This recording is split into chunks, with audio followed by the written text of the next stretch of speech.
Welcome back, fellas. Hello. Hello. We are here well into the third season. Well, like a third, if not more. And today, we went back to Netflix, our pride and joy, to watch Munich, The Edge of War. How are you guys feeling tonight before we get started? I feel good. Good. Yeah, Good? Generally thanks for good? asking. Good? I have my hat on backwards tonight. He's in Dude, pretty business cool. mode now. Atch Keshem. That's not a business. casual. No, No, this is the I gotta get Like shit that done backwards. mode. That's what I mean by get like Oh, business. Oh, yeah. This is the... Yeah. serious business. All right. Speaking of serious business, this movie. This is a very serious business. This is a very serious movie. A British diplomat travels to Munich in the run-up to World War II, where a former classmate of his from Oxford is also en route, but is working for the German government. There is an unlikely exchange of information and, I would say, a growth of character, but it's definitely a very tense movie. Even though this isn't characterized as a thriller, I would say like it gave me more so than many of the thrillers we've watched on this show. I was on pins and needles more. But this is a biography drama history movie. The director was Christian. Damn it!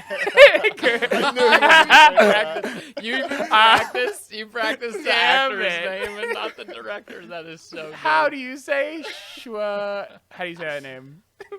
Christian Schwachau?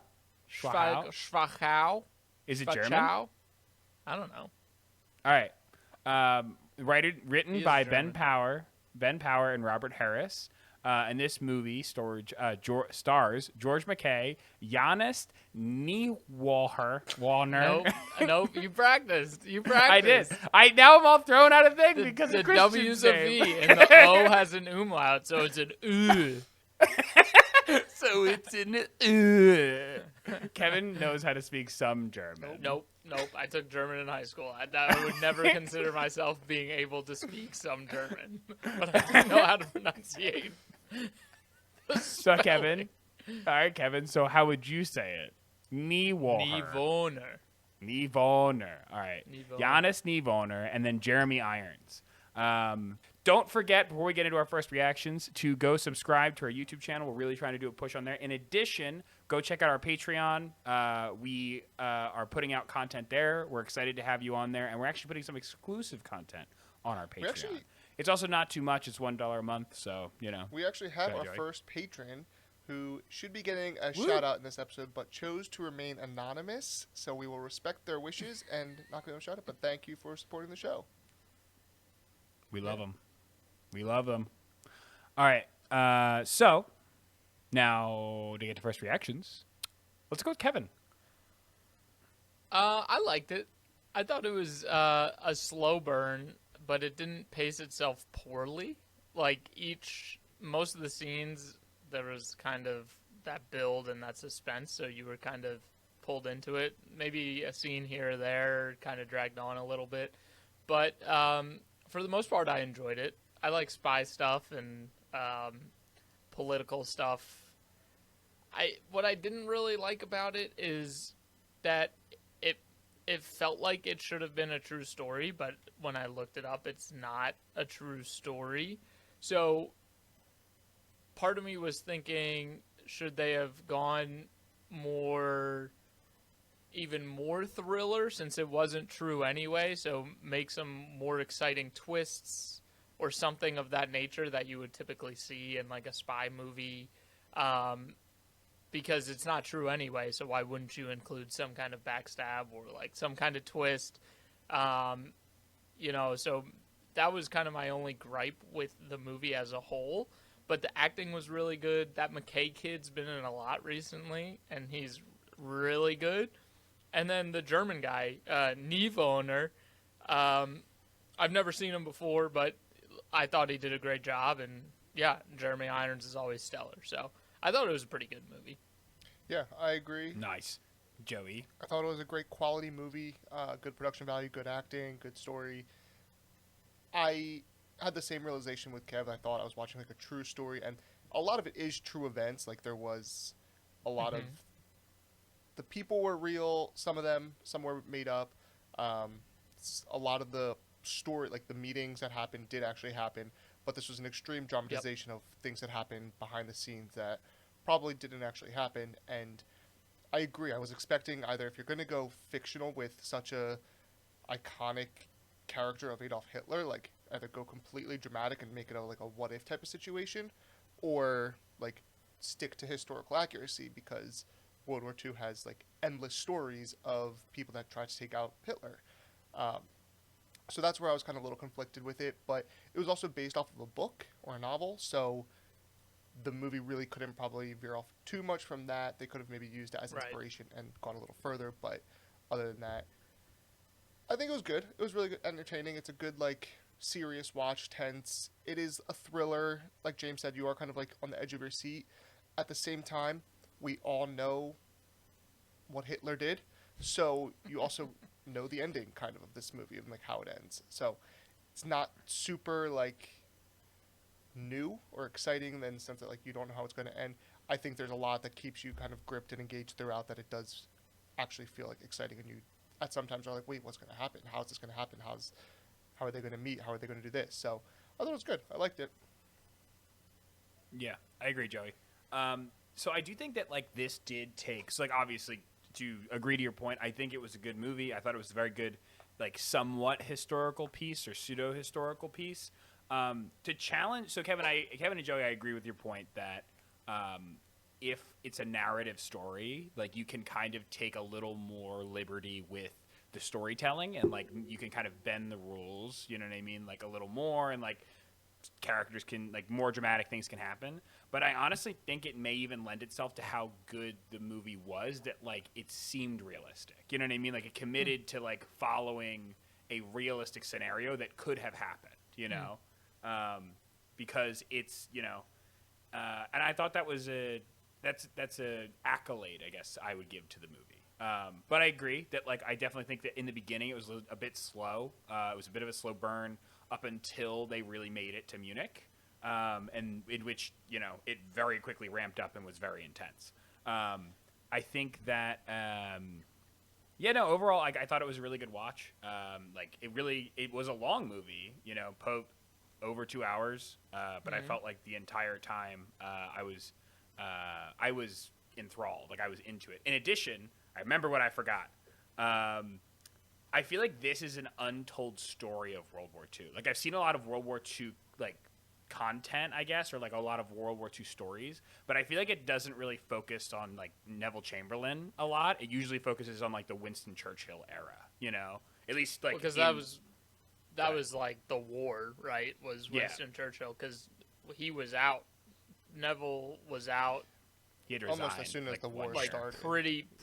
almost immediately. He resigned, Yeah. I think. So that is the war. Unless you're telling these stories leading up to the war, you're not really going to see. But I think that's Chamberlain, James's right, point, in is a that World they War II don't movie. typically Yeah. show the start of World War II.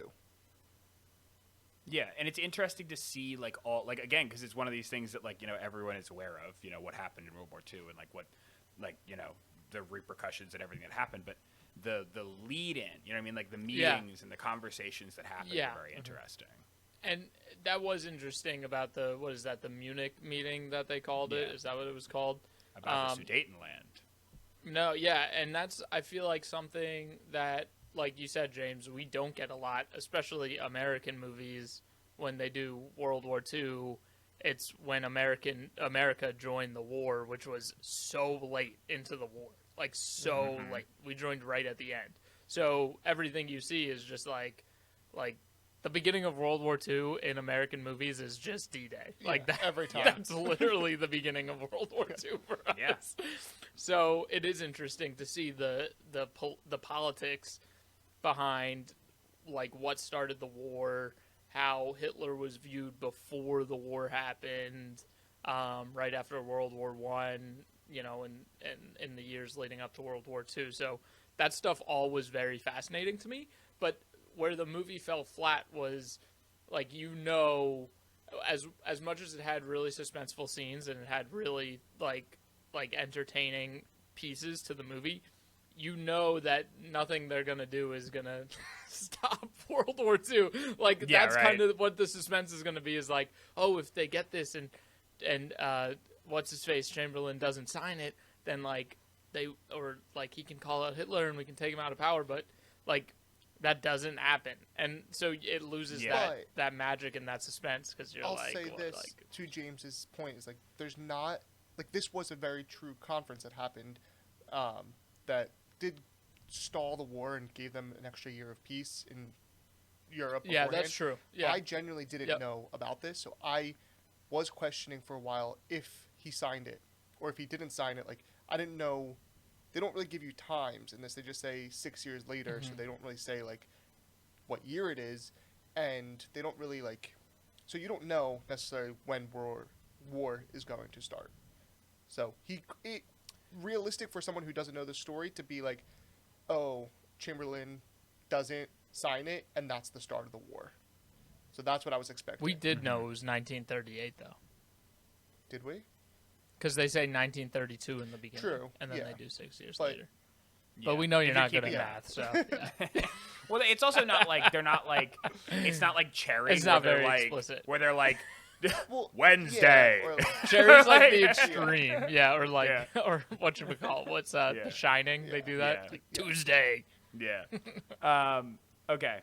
So to take that over from our first reactions, boys, Joey, because I started with Kevin, I'm gonna start with you this time. Are you gonna click play or keep scrolling on this one? I'm going to press play. This is a good, serious watch when you want to see a good piece of cinema, as Kevin would say, when you want to watch when you say, like, that's how movies are supposed to be made or what they're supposed to be. Like, this is one of those movies, I think, and it's entertaining. You know what? There are some people who just don't know anything about history, so it could be educational, too. I'm going to say press play. Yeah. Sounds good, Kevin. Yeah, I'm there too. I'm at like a soft play, even though I hate when we say soft and hard play. Mine's like a very soft play because while it is like the cinematography, the acting, like everything surrounding the movie is really good. To me, the story just felt a little flat, but not enough to skip this movie. It's good enough to keep your attention for 2 hours, and it is a story that we don't typically get to see, or a time period where we don't typically get in World War II era movies. So, yeah, mine's a soft play. I could be persuaded otherwise, but it sounds like you're also going to be on that page. So, yeah, I definitely think that I'm probably harder. I'm a more confident play. I'm with Joey. The acting was phenomenal. The production value was really good. I just thought that like all around this was a very good movie. It did start a little slow, but I feel like that's kind of how historical pieces are. Like it's not as like it doesn't grab you like a real like this is a narrative story, but they try to be somewhat realistic. So there is more of a gradual burn into a more serious situation. But I don't think that faults the movie enough where you shouldn't go watch it. I think it's definitely worth the 2 hour, 10-minute sit down. But yeah, click play on this one. Very, very good.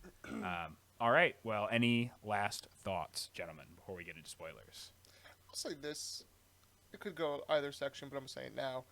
I wasn't impressed with their interpretation of what Hitler looked like.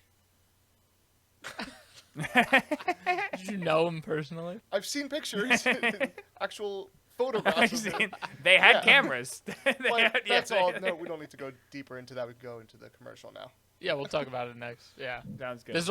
This episode's gonna be so funny because like I feel like any time you're talking about World War II and Hitler, like it can just get so dicey. So. Yeah, it is an atrocity. Yeah. It went from 0 to 100 very quickly. On that note, thank you for watching this. Please stick around if you want to see some spoilers and what we think about the movie in full context. Make sure you subscribe, and we really appreciate you watching along.